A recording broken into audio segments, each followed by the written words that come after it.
Good morning, everyone. Congratulations, you've made it to the last strategy session of this year's National Summit on Education. As my youngest daughter likes to remind my two older brothers, they save the best for last, and I can say that's true for this session today. My name is David Struhs, and I am a senior policy advisor at ExcelinEd, and I have the honor of moderating today's conversation as we discuss how we can address and support and help our thousands of rural schools across the country. I'm joined today by some really exceptional leaders. We have Andrew Hodge, who's the Associate Commissioner of Systems Innovation at the Texas Education Agency, Jeremy Varner, the Deputy Director of CTE and Workforce at the Ohio Department of Education, George Philhower, Superintendent of Eastern Hancock Schools and the creator of Indiana Microschool Collaborative. And finally, we have Doug Scott, who is a senior expert at McKinsey and Company on their global education practice. Now, we're going to get to hear a lot from them, but before we dive in, I'm going to just quickly frame this conversation on rural education and why I think it's so important. Um, you'll often come to these events and have a lot of conversations about math policy and literacy policy, and those are all critical to what we're trying to do, but we often overlook this idea of rural education in particular and why it matters. And as you look out the window here, not too far, we were just talking, not too far here, you can go drive 2 hours south. Think about that, 2 hours south of Louisiana or of New Orleans and be at a school right on the Mississippi Delta. Or think about Appalachia along the eastern coast, the Big Bend of Texas. We have rural areas across this country that are often not specifically talked about, and yet they have specific challenges. And as we'll hear throughout this conversation, have the ability to be very nimble and responsive to the needs of their community. So, just to put this in context, if you take the 100 largest urban school districts in the country, that population of students is going to be smaller than the rural population. There's about 9.5 million rural students in the United States. So we're talking about a sizable chunk of our education system nationally. So just to set it up, I have a couple questions for the panelists because kick us off. They'll have a chance to talk about the work and introduce themselves a little bit more thoroughly. We'll open it up for questions. I will wrap it back up with a couple more questions with the panelists to conclude, and then we will be on our way. And so we'll dive in now, and I'm going to start with you, Doug, at McKinsey. You all have done a lot of research on advanced manufacturing and rural economic development and how there's this massive opportunity for overlap between the two. I'm just curious from your research and your perspective as you see it, what are the most pressing trends in K-12 education and how does that align with the advanced manufacturing surge that we're seeing in the country? No, it's great to be with everyone this morning, and it's great to be back in New Orleans. I spent a number of years here when I was with the New Teacher Project. So come at this from a education sort of angle in, but the advanced manufacturing conversation proved to be a really rich area of exploration for us when we dove into this. So just to set the table a little bit on this, McKinsey does a lot of things. One of the things we've launched in the not too recent past is our Institute for Economic Mobility, which really looks at economic mobility in a number of ways, sort of has three core thrusts right now. One is Black economic mobility, one is Latino economic mobility.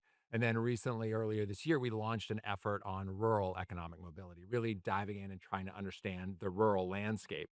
And 1 in 7 Americans live in rural America. It's 61% of the counties.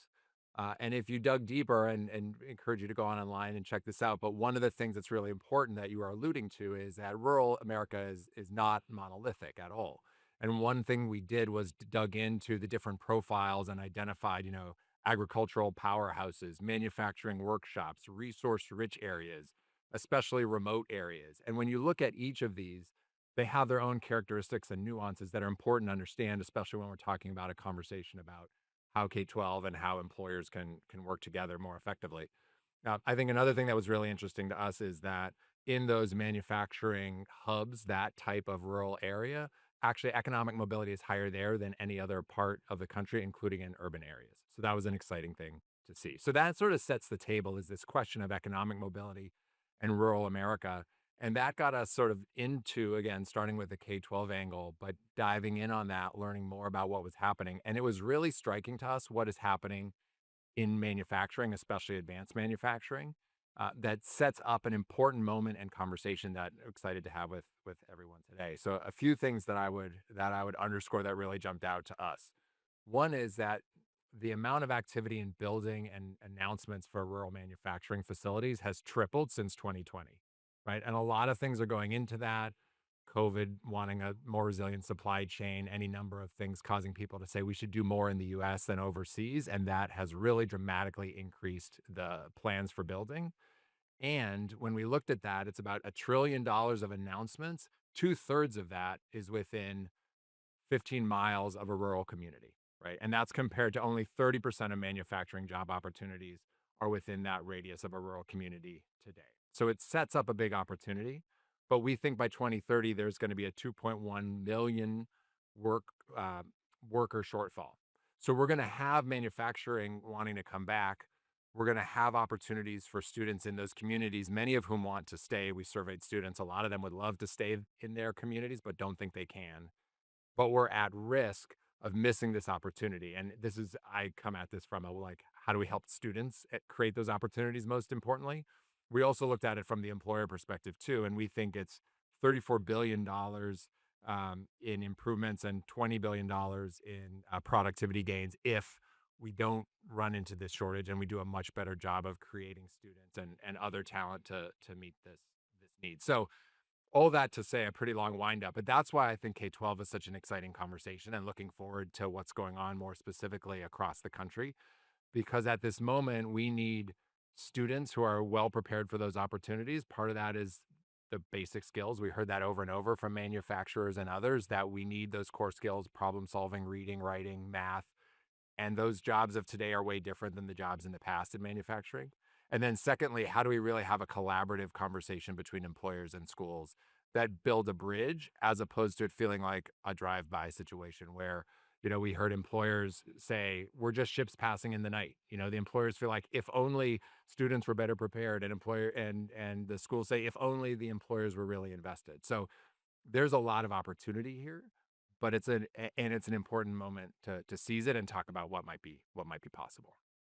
And I think that's a perfect segue for what you, Jeremy, are leading in Ohio. There's been the launching of a targeted pathways and credentialing program specifically designed to help meet those needs of manufacturing and are particularly beneficial to rural students. How did this initiative get started, and like where are you? What have you learned along the way? As we talk about like practitioners out in the audience who might want to replicate what you're doing, like what are the lessons learned that you've taken away so far? Yeah, happy to jump into it. First, let me say thank you for being here. I know many of you were out on Bourbon Street late last night, or may already be thinking about, catching your flight home. It's the end of the conference and whatnot. But you're here thinking about rural students, and just want to thank you for being here. I'm going to provide a bit of an overview of our needs and efforts in the Buckeye State, and talk about a little bit about our manufacturing partnership pilot and some of the things that we're learning from implementation of that work.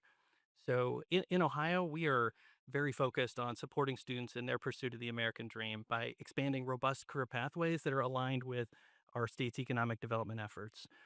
Like many states, we're facing a structural demographic challenge. We've got an aging population, declining birth rates, low but starting to tick up in migration, and the situation in the rural areas is even more acute. Right, we have a long history of rural to urban migration. You may think of Ohio as having, the three big C's: Cincinnati, Cleveland, Columbus, but most of our counties are rural.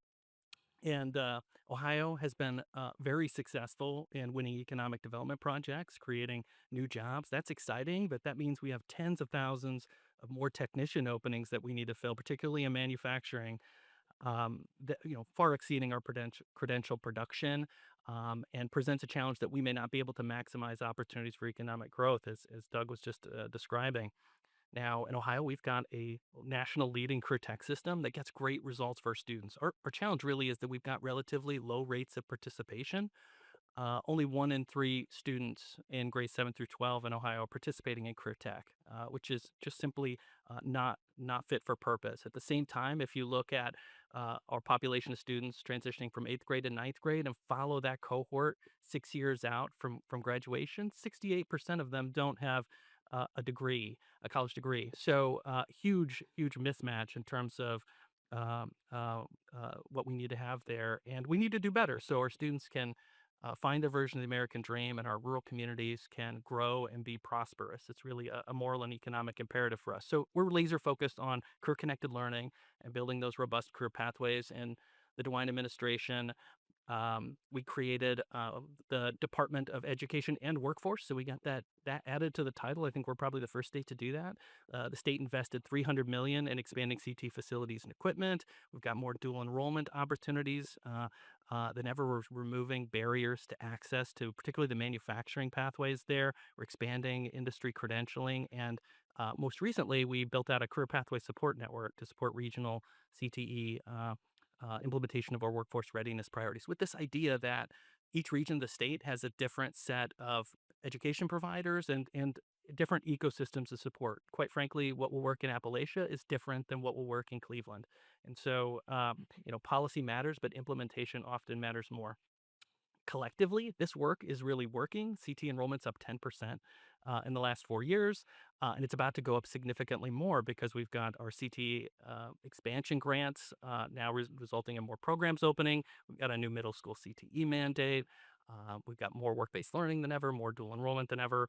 All of our sort of outcomes measures in the report card are showing progress. So we're really excited about that. But that gap is continues to be a very real one. And I think the big opportunity area there is in manufacturing. So in Ohio, manufacturing is our third. We're third among states in terms of manufacturing jobs and economic output. And so much of the opportunity lies in finding those students that don't have a career plan or a pathway, finding out about the great jobs that exist in their area and finding their fit and getting them into those preparation programs that are going to lead to success. So, um, manufacturing, we've started by focusing on auto and EV, but we realized that the competencies were largely the same across manufacturing sectors, about 80% the same. So we established a competency model based on that to inform our CTE programs so that we can have consistent standard aligned efforts and our assessments are aligned. And most recently, we launched this manufacturing partnership pilot. Which is we had a philanthropic entity contribute a couple $1 million, and we're expanding manufacturing line pathways. And we did an RFP, competitively selected the 10 best ones, with the expectation that we'll create opportunities for 2,000 more students in 21 districts. What I want you to know about is that some of the things we've initially learned from this work. And first is that manufacturers were clear that they need more tech-enabled technicians. Engineers are great, and other high-skill positions are important too, but they are fewer in number and they're more mobile. The technicians are what they really need locally. It was also clear that we need to start early. So students need to see the kind of opportunities that exist in their labor shed and know how to make good career decisions. They often only know about the opportunities that their parents or other adults in their lives have or what they may have seen in the media. They may not know about the medical device manufacturer in the next town over and the great opportunities that exist there. Ultimately, students don't always necessarily want to move away from family or community, but feel that they have to find the right career fit and to get a living wage. And if they see a clear path to prosperity in their community that they can get excited about, that could be a game changer. And this really shouldn't be a stretch goal. This shouldn't be something that is particularly innovative. It's just something we need to do consistently. Every student needs to be exposed to those kind of opportunities and come out of particularly the middle grades with a plan. So look, I grew up in a small town in rural northeast Iowa, 40 miles to the nearest Walmart, if you can imagine such a place exists on Earth. Um, town of 900, fourth generation manufacturing family. I even worked as a rural journalist for a couple years, so I can say with some authority that really need to get out in front of the outdated cultural perceptions of manufacturing.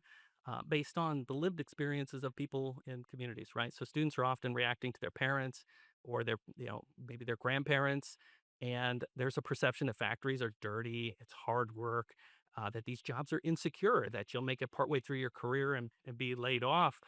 That's that kind of Rust Belt legacy. And so ultimately, these manufacturing facilities are very different now. These jobs are very different. They're clean, automated, and there's a deep satisfaction that students can get from building things, making things. So it's very rewarding. So beyond the exposure piece, it's about building career pathways, the pathways that are leading to great jobs. Right now in Ohio, we have more than 45,000 students on wait lists. So building that access to quality programs is a really critical piece. We have too many zip codes without access. We're helping to kind of intentionally get at and close those. And ultimately, we're talking about rural areas. Building these stackable credential pathways are really about all hands on deck partnerships. Schools can't go it alone. They're going to need to partner with other schools, with career centers, with community colleges, with businesses, with industry sector partnerships. These kind of meaningful place based partnerships are what it's going to take to move the needle. They're going to have to braid efforts and think a little differently. The reality is that rural schools lack the economies of scale to implement the capital intensive programs that manufacturers need, right? If you want a CNC machining program, those are super expensive. These small rural schools can't do that without partners. So, braiding those efforts are critical. So, a few key takeaways. We need more industry engagement. The more, the better. Was clear out of our pilot work. That means businesses engaging in meaningful career connected learning. The drive by, one-off career fair isn't going to get the job done. And manufacturers will quickly realize this. You engage them, they often want to be great partners and willing to look down. Second, regional partnership first approaches are needed. We've organized our thinking around our economic development regions, and states have an obligation to kind of create the conditions that these rural that these partnerships can where they can thrive. Ultimately, again, this is about pooling efforts. And lastly, states are kind of in a position where they can focus partners using data. So the labor market data, the career pathway access data, basically framing up this challenge that rural communities have. Getting that workforce outcomes data in front of them as well, that can make that challenge tangible and give them a kind of target to focus on. Because while we need systemic solutions to move the needle, ultimately the work is largely going to be local, and we need to get those local communities working together within their region, within that labor shed, to solve the problem. Thank you for that. And now I'm gonna zoom out a little bit and back away from the mic, um, and think about just kind of education more broadly in rural policy. And I think there are fewer states better positioned to talk about this than Texas, given your size and the number of rural districts across your state. So, Andrew, could you just tell us a little bit about kind of the statewide approach that Texas has taken with like incorporating rural thoughts into your policy making at the state level, but also maybe a little bit about the economic development angle as well. Absolutely. And thanks, David. Thanks, ExcelinEd, for having us and me here. I started actually my career in education about 30 miles straight west of here in St. John the Baptist Parish as a Algebra 2 teacher. So great to be back in Southeast Louisiana. As David mentioned, so one of the associate commissioners at Texas Education Agency. For context, Texas has 5.5 million students. Geographically speaking, Beaumont, Texas is closer to Jacksonville, Florida than it is to El Paso, Texas. El Paso, Texas is closer to San Diego, California than it is to Beaumont. So we have a large number of students. We have a large geographical area, which poses some challenges. In addition, we serve the largest number of rural students across the nation. So I think a lot of this comes back to like what is the context and what is the problem that we're setting out to solve? How are we thinking about supporting our rural districts to make sure that every student has the opportunities that they need to achieve whatever they want to achieve? And that is our mission at the Texas Education Agency. All 5.5 million kids have the college, career, military outcomes that they want to see. Um, so I think a lot of this and a lot of what the state attention and I'm excited to be up here, but largely this is a lot of the work that our legislature has led and pushed through because they see the value in these opportunities. A lot of this comes down to something Jeremy mentioned earlier, which is looking at this issue of economies of scale for rural communities. It is hard, it is expensive to run a rural district. So there are a few ways that we have responded in the state of Texas that we implement as the Texas Education Agency that I think are worth noting. The first of which is kind of more an across the board um, pay differential for districts on a per student basis if you have less than 1,600 kids in your district. So we call this the small and mid-sized allotment in the state of Texas. It's essentially additional funds to recognize that the economies of scale are not there in a rural community, and we're going to overfund those districts to make sure that they have the opportunities to serve their kids in the same way some of our suburban and urban schools are able to do. Secondly, with regard to more decision-based allotments, we have a few of those in the state of Texas. There's an additional weight for rural districts. So an example of this, we have something in Texas that is called the teacher incentive allotment. What the teacher incentive allotment is essentially funds from the state of Texas that go to our highest performing teachers in an effort to recruit better teachers, retain the best teachers to serve our kids for as long as they can. Um, if you are an urban district, you get a subset of funds for the differentiated pay level or results level of your teacher. But if you are a rural district, you essentially get more. And so you essentially overweight those um, the teachers that serve in those rural communities to incentivize more teachers to go there, incentivize teachers to go to the more rural communities, and that's a mechanism within that incentive allotment for teachers. We also have something that just passed recently. Chairman Buckley, who introduced Admiral McCraven a minute ago, was a bill author on this. It's called what we call the PrEP allotment. PrEP is an acronym that I will not pretend that I know what it is at this point. We live in a world of a few acronyms. But it essentially pays districts to build out the pipeline for their teachers. So essentially money for grow your own programs, money for residents, money for your best teachers to be mentors to your incoming and aspiring teachers. That allotment, again, is weighted more heavily for rural districts to incentivize, to build out the pipeline, recruit, retain our best teachers in those communities. The other thing I would mention on the economies of scale piece, one option is to increase revenues, as I just mentioned. Another option is to change the way that we think about costs. One of the ways that we think about costs is thinking about shared services. For rural districts, we do this primarily through our regional service centers in the state of Texas, where effectively, if I do not have a head of HR, if I do not have somebody that is going to drive this teacher incentive allotment, I can work with my rural or with my regional service center, and they can effectively be my team, my staff member, my person to lead that work. That way that your districts that have one superintendent who's also the bus driver, also the football coach, is not they don't have to think about those constraints while they're still doing things that are going to impact student achievement and teacher retention. Um, what I would say about that arrangement, though, and this is to Admiral McCraven's point about micromanagement may not be a bad word. We have to get super clear on what those supports need to look like and what they should look like for our rural or for our regional service centers to be able to deliver on the promises to our schools. And so we all have different regional service functions within our states. We have seen that in order to get the results, we have to get super clear and specific with what is the work that we're asking you to do and what does success look like with that work. The last thing that I'll mention, and then I'll pause, is a few other kind of innovative initiatives that we're running as a state. One of these is called the Rural Pathways and Excellence Partnerships, RPEP. And what RPEP does is effectively allows rural districts under 1,600 kids to share CTE programs. So rather than my district trying to have a great welding program, a great nursing program, and a great grow your own teaching program, you can actually spread that out. Say you're going to do a great welding program, you're going to do a great nursing program, and you're going to develop a great grow your own aspiring teacher preparation program, and you can share students across those districts. So those students have more options, and then as a district, you are able to actually able to concentrate your resources into developing truly great programs.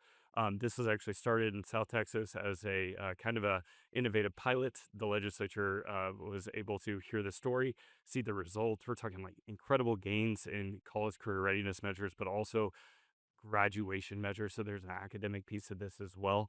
And our legislature is funding additional supports for those districts that engage in a rural pathways and excellence partnership.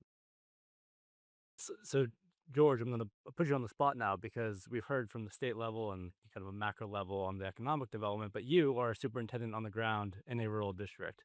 So, like, just thinking about the challenges you face on the front line, um, y- what are the approaches that you're taking to help your students in Eastern Hancock, and what are the specific challenges that you're facing from a rural perspective? Sure. So George Philhower, I'm superintendent at Eastern Hancock Schools. We're a rural school on east part of Indiana, just outside of Indianapolis, far enough away from Indianapolis that we're really rural. We've got one stoplight; it flashes. We've got one wastewater treatment plant in our district. It lives on our campus. You can literally, if you've ever driven from Indianapolis towards Ohio, you can see us from the interstate. And we're the kind of community that like you can't get there from that same interstate, and our people really kind of like it.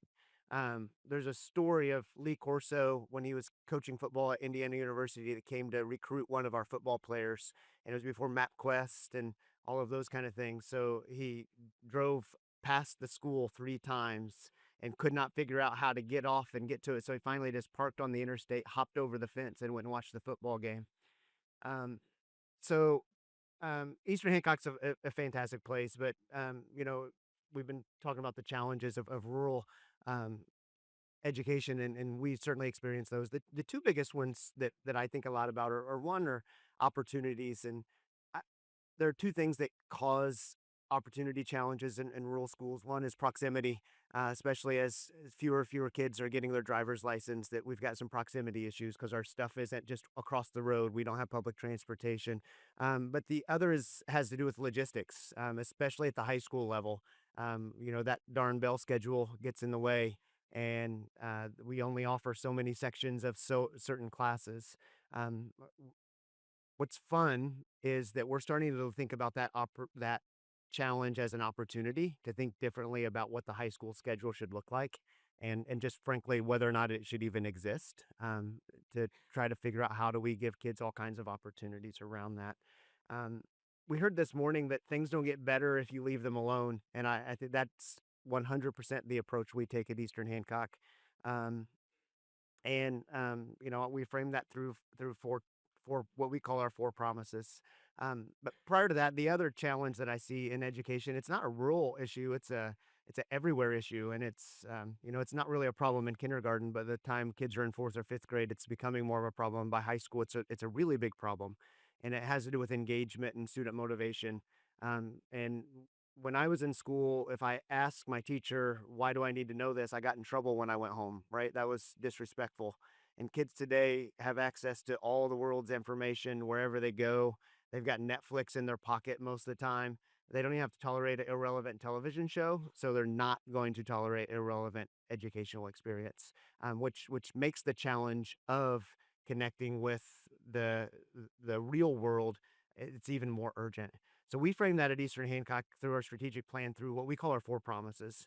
And we're really trying to be really intentional about the work we're doing. So those four promises are our number one is joy, which we just have this belief that if we do nothing, like just show up to work and do our job every day and don't be intentional, the gravity of the work we're doing is not pulling us towards a place of joy. So if we're going to get there, it's got to be something we're intentional about. So that's why we always talk about it first when we talk about our promises.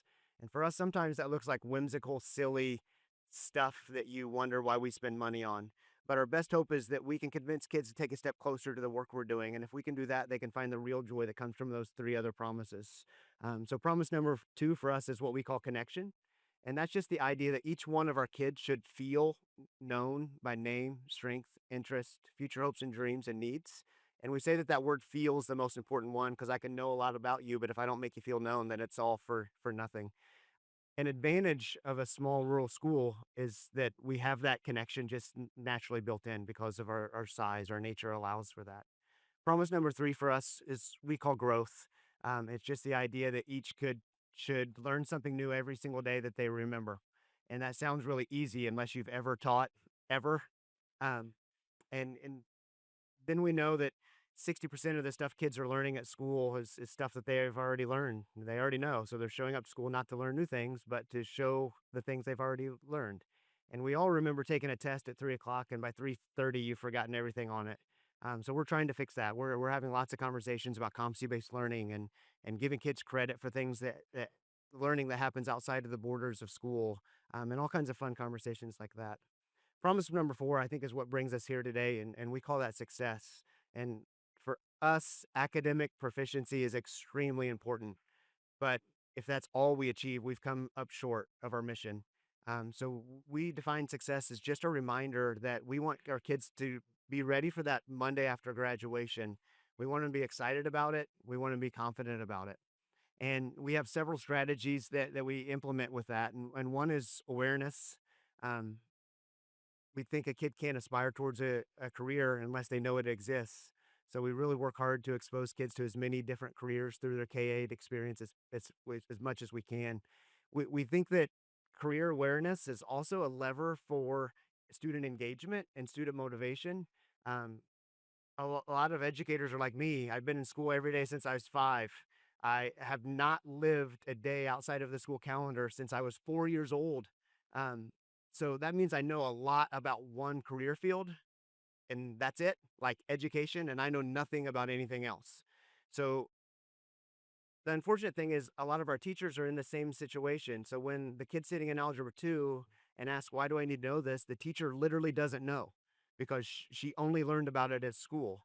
So if we want to provide those relevant experiences for our kids, we've got to bring in the real world so that we can show that real world application to it. Um, One of my favorite things that I get to do, it's an advantage of being a small school, is that me and our high school principal meet with every single junior and senior every single year, one on one, two on one. We double team them. So they come in and we ask them 3 questions. We ask them, "What's your plans after high school? What's your career aspirations?" Um, my best hope is that that's not the first time this kid's had this conversation. It's kind of the last time they should have that we're just assessing whether or not we've done a good job helping our kids think about it. The truth is, yes, 100%. Not every 17-year-old is going to know what they're going to do for the rest of their life. But in my world, we've used it as a crutch to do a crappy job helping kids think about what they might want to do for the rest of their life. So we meet with every kid. We ask them 3 questions. One is, what do you plan to do after high school? That gives us information that we can keep a big spreadsheet. So I know that 25% of my kids are interested in healthcare. So I better have a healthcare program on my campus. And I better do it before kids, like, early, so that we can give them a relevant experience before they're a junior or senior. It needs to happen earlier. Um, we ask them also, what have we done here to help you prepare for that? And that's kind of one of our checks to see, like, are we doing a good job? Because if a kid has a hard time answering that question, we're collecting data to figure out which kids are we having trouble um, answering that question for. And then number 3 is just our question that helps us figure out if we're delivering on that promise. Number 2, it's, who's your go-to person around here? And if the kids are having trouble answering that question, we know we're not doing a very good job delivering on promise number 2. Um, the other thing we do from the other side is we have a strategy we call CAFE. So it stands for Community and Family Engagement. And we have quarterly CAFE meetings in our community. And we cheat because having them in our community is too hard for our employers. So we go to the neighboring community and we host them there. They're not, so we will. Um, and we have built a really strong reputation of asking our community partners input on our strategic plan.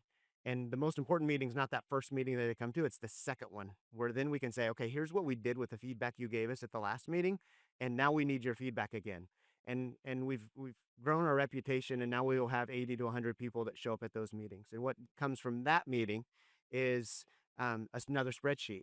And on that spreadsheet is a list of each of our community partners. We know to what level are they going to be willing to engage in. Are they going to come to classrooms and speak? Are they going to let our kids come tour their facilities? Sometimes they won't let our kids, but they'll let our teachers. We can take our teachers on field trips to their facilities. And kind of the grand experience for us is that we really want them to hire our kids. We've got about a third of our kids that are engaged in a work-based learning experience, and our standards are pretty high. It has to be a high wage, high demand job with a career trajectory. In Indiana, we're really, really fortunate that we've got lots of flexibility on what it looks like to be able to do what's best for kids. We do not have to ask permission. If we think something is good for kids, we can find a way to get it done, which is really good for somebody like me because I'm not very good at asking for permission. Um, a third of our kids, and that number is growing each year. It's pretty cool when you get to call a parent who's worried about their kid, and you get to tell them that they don't just have a job, like they've got a career.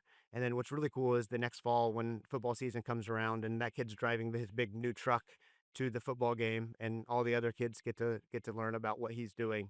And it's even more cool when you have a career event later in the school year and he comes back to talk to his colleagues from like the last year he was literally in that class, and he's talking about financial literacy with them to talk about what is he doing with his revenue that he's earning right now. So lots of lots of challenges for sure in rural education, but certainly lots of opportunities as well. And then just because it's such a novel idea, I want to make sure that I give you the opportunity. You're also leading this micro school collaborative in Indiana, and tell us about how you have this micro school collaborative and how that works in a rural context. Yeah, so at Eastern Hancock, first of all, in Indiana, open enrollment, kids can go to school wherever they want, which we try to take as much advantage of that as we possibly can. 40% of our kids come from out of district, which means from a financial standpoint, we would be in really big trouble if school choice went away.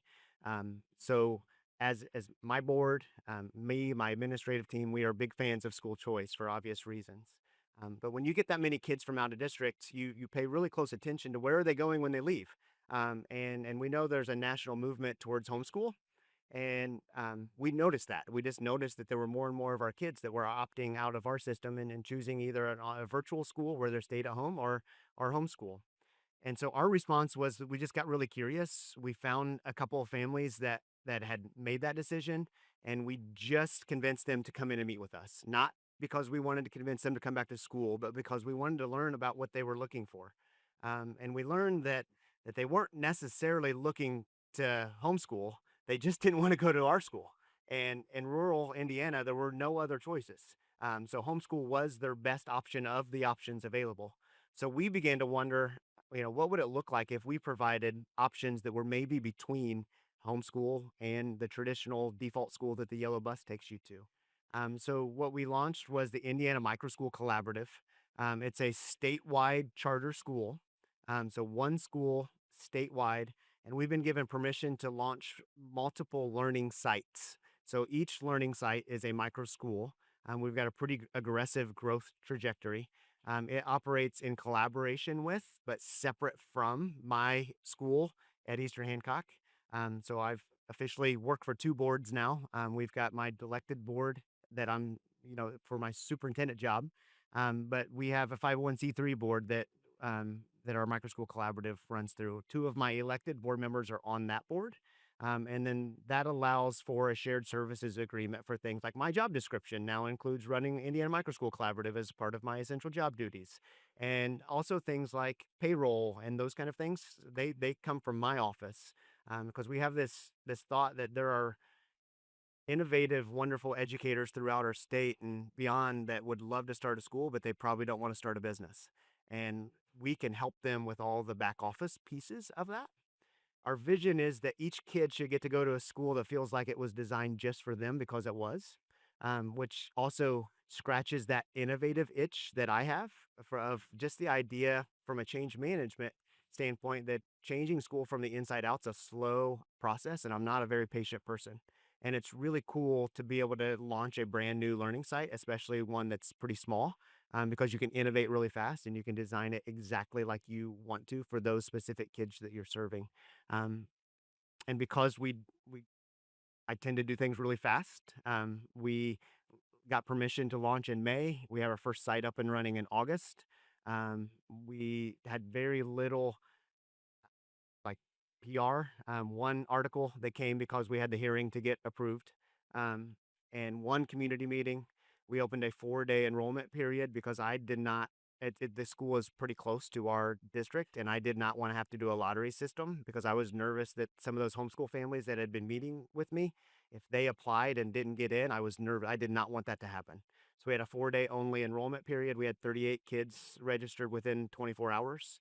We were over our original cap of 50 by the end of that 4 days. So my charter board increased that capacity to 60 so we could allow all those kids to come in. We currently have 63 kids because 3 siblings have decided to come and join their sibling. And we have bylaws that allow that. And we've got 30 kids on our waiting list. So we're at the point now this year where we're looking to launch new sites next year, and pretty exciting time. It's amazing and amazingly innovative and kind of a unique model, but I think the nimbleness of your rural districts allow you to kind of explore those opportunities. I'm going to open up for questions in 1 minute. So if you have a question, feel free to form a queue at the mic. And while people are getting ready for that, just kind of quick down the line uh, question for all of you or whoever feels like it's relevant to you all. But uh, a theme that I heard, I think, from everyone up here was this idea of having a partner in either the corporate world or an employer or with maybe like an education teacher leadership provider. So how do you all think about like rural schools and making those connections with the partnerships to be able to leverage the resources and expand the opportunities for rural students? And I'll let you guys duke it out on who wants to start. I think from a practical standpoint that if we don't, like what I said earlier, you know, the fact that I've only been in education, so I'm not qualified to help kids think about what they want to do after school. Like I need help. Um, so I think thinking about the work we're doing to raise these kids as a team sport that are going to eventually land in a community where we all live and work is something that's tremendously important. And I think part of my job is to figure out how do I get meet myself and our people out of the way so that some of the experts can come in and help us figure out how to do the job better. Maybe I'll throw in that I think states have a role in being kind of an enabler and a catalyzer of these partnerships. They can be kind of conveners, set the charge. Often I hear from rural schools that, look, we're in a situation of demographic decline. Our resources are too limited. We can't sort of get these high end programs to students. But by pulling efforts with partners, they really can. My past experience, I was at the SEA in Iowa for about 20 years, and many of our rural schools simply had ag and FCS programs like a traditional career tech program set, and we needed them to have nursing and manufacturing technician programs. So we convened the conversation, said here's where we need to get to with our partners, and help build out a system of regional centers that students would go to. We didn't have career centers like we do in Ohio, so to create those economies of scales and to get those high end capital intensive programs to rural students to kind of change that game, we had to kind of flip the script and say, maybe in your high school you're not going to have your students the whole day. They're going to go to a shared facility. Maybe you're going to be using community college instructors and whatnot. But it can be transformative if we get students to see these opportunities in their community and they start down that technician pathway, maybe start working. You can often take that post-secondary education close to home. The community colleges are generally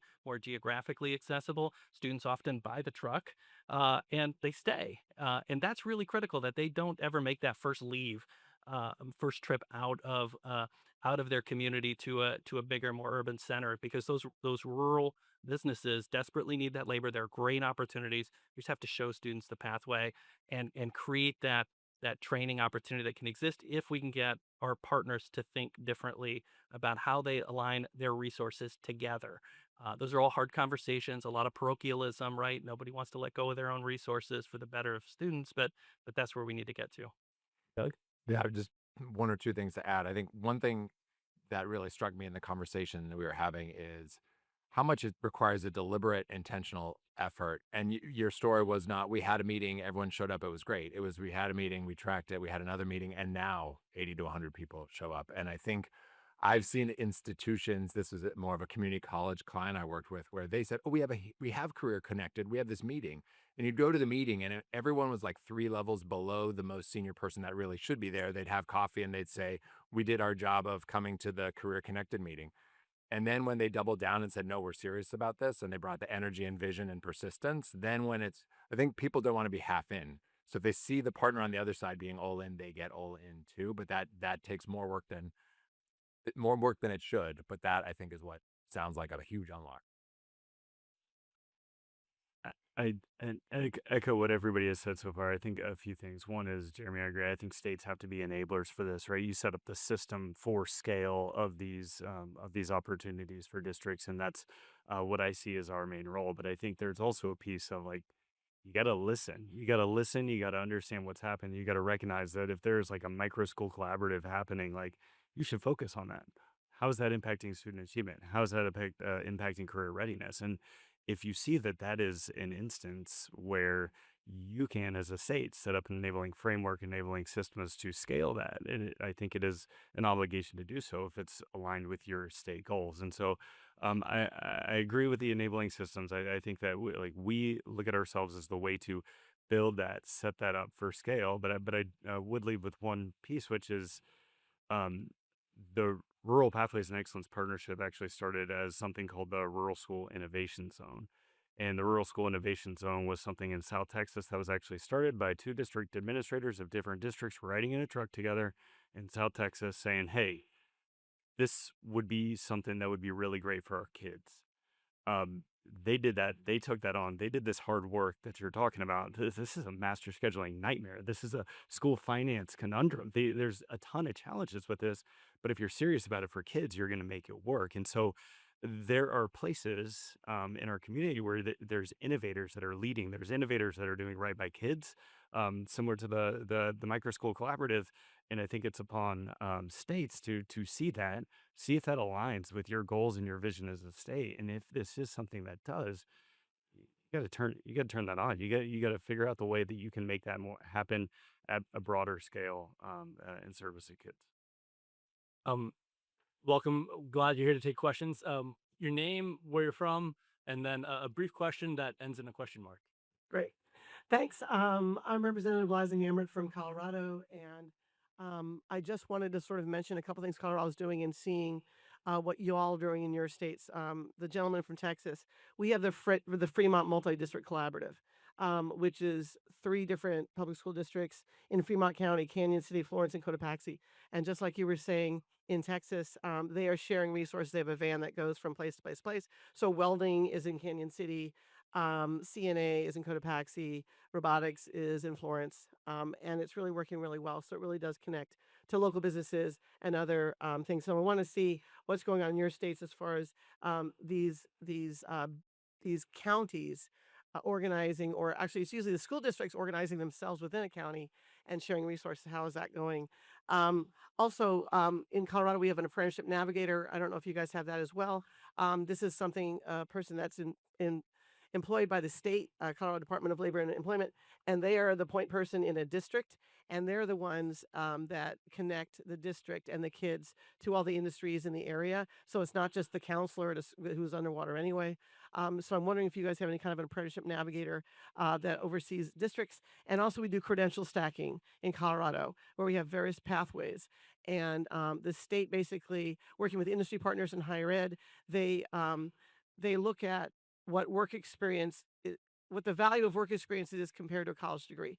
And they're looking at this sort of innovative credential stacking where you could be a person who goes right into the workforce out of high school, but all of your experiences you've earned credentials and is equal to a bachelor's in business. So I'm wondering any of those 3 things, what you all are doing. Thanks for the question. I'm happy to start. I think that one piece with our rural collaboratives is there's been visits, and I don't know how you get from Fremont County to this region of South Texas. I think there's a lot of transportation involved in that. But I think in terms of how it's going, they have the initial kind of group saw a significant amount of success. They saw a significant amount of cost barriers to actually scaling that program, which is why they started telling their story, and they were able to talk to the legislature, and the legislature was able to fund that initiative. At this point, I think we're up to 14, 15 other rural collaboratives in the state. So it's actually it's been a great story for them to be able to tell, and great successes for them to be able to show off, and it's now scaling across the state. Maybe I'll quickly react to this navigator question. So it's a really important one. The reality is there aren't enough counselors, and counselors that we have are too stretched, right? So we know we need to do better. There's a lot of different ways that can look. Ultimately, what we're looking for is quality career coaching, right? So it's somebody that's going to be there that understands the labor market, understands the pathways and how to navigate them, and how students should, think about a good fit for them, how to make a good career decisions, how to think about their interests and aptitudes, right? So those can look a lot of different ways, and they can be provided by a lot of different partners. The key is that the schools are bought into these folks coming in. They can be business community driven. They can be workforce board driven. They can be, I think, a variety of partners can help with that work. But it is really important work. I think the key with intermediaries is the extent we don't have everybody all trying to connect with the same businesses separately, all the partners all trying to get to them. Like if we can simplify that employer experience and make sure the employers get value, if they have too many of the experiences Doug described, where these pro forma meetings or whatever, they drop out pretty fast. They need to see the ROI, it needs to be meaningful. So the extent you have entities that really can broker those connections between businesses and schools, it can lead to a better experience for everybody. Great. Hi, friends. I'm Dana Godek with EduSolve. We do nuanced strategy around public ed. We've worked in all of your states, but real quick, please indulge me in a shout out for Dr. Philhower, whose district I've never worked in, but I've been following him for a couple of years. If you're a state leader, go talk to him. This is the most entrepreneurial, forward thinking superintendent in the country, and he's sitting here. Facts. Facts. Jeremy, my question is for you. About 3 years ago, my team worked with Melissa on a landscape analysis for the STEM initiative. So we've walked your CTE centers, we've walked your regions, we've observed your workforce investment boards. And I have to give Ohio Mad props because many of the superintendents were showing up for those WID meetings, which is awesome. WIOA compels us to have a seat at the table for K-12. In other states that I work in, I always see the CTE director, and to your point, it's somewhat ineffectual, right? They show up, they sit there, they go back, and they're like, great, I did that. What is the 1, 2, 3 things that you would compel other state leaders to instruct superintendents to do in those meetings? So you're looking for what in what kind of meetings exactly? Sorry, I don't know if When they're meeting with their workforce investment boards, Ah. right? They have a seat at the table by law. What should they be walking out with other than just showing up? Yeah, they shouldn't be passive contributors, right?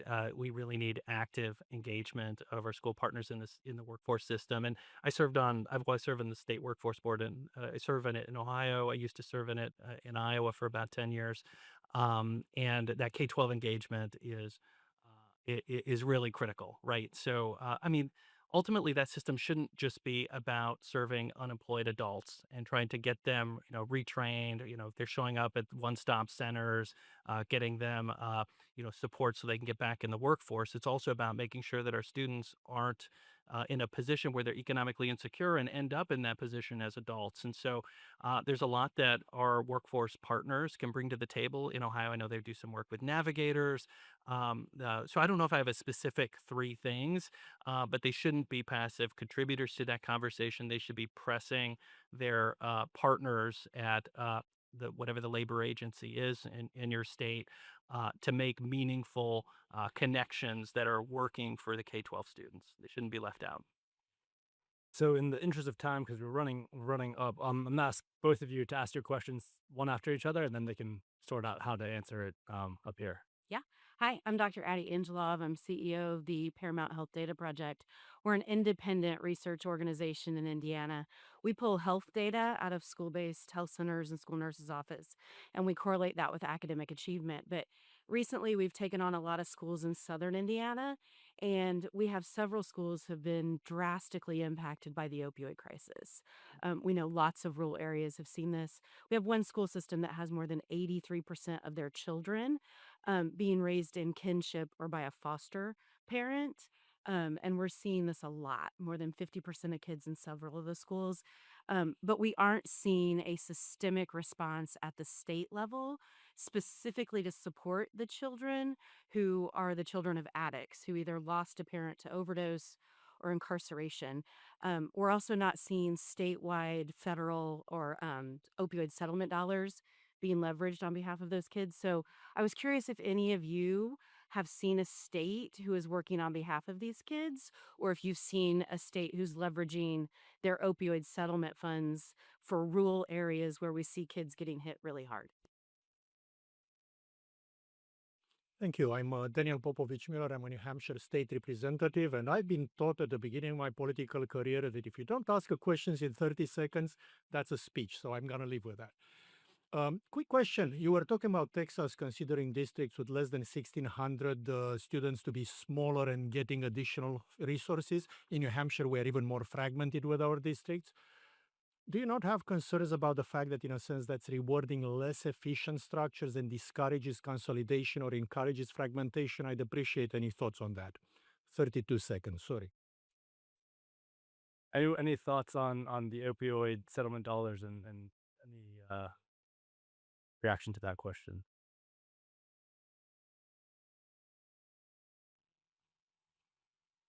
Apparently, this is not the panel to answer that question. Let's connect afterwards, and we can try to figure out how to help answer that for you. On the Texas fragmented district size.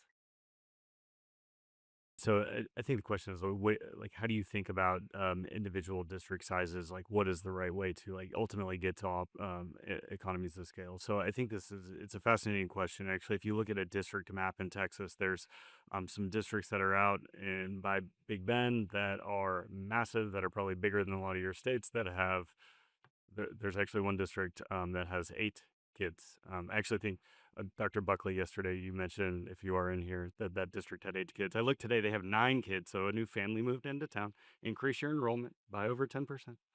Um, but if you actually look down in the valley, South Texas, like you have very small districts that are actually right next to each other. So you have small districts that are serving like hundreds of kids, but they're only about 15 minutes down the road. And so I think that there's a lot with this, and I think that there's a pretty big conversation around when does it make sense for districts to pull together resources, consolidate. I think what we've seen is that we want to be able to kind of honor and value the local boards and how they think about their current systems, while the state is giving opportunities for sharing resources, whether it's moving students across district lines, that they decide to do so, or an event where you're actually sharing the resources. So there have been ways in which we've tackled that the kind of root issue, predominantly with the sharing of resources at the kind of CTE high school level.